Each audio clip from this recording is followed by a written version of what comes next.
ఈ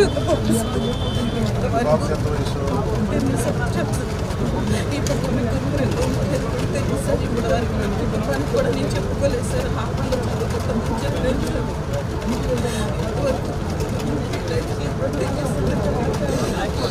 పోలీసులు న్యాయం చేస్తారని చెప్పి ఇప్పుడు ఆయన కూడా నాకు ఇప్పుడు వెళ్ళాడు.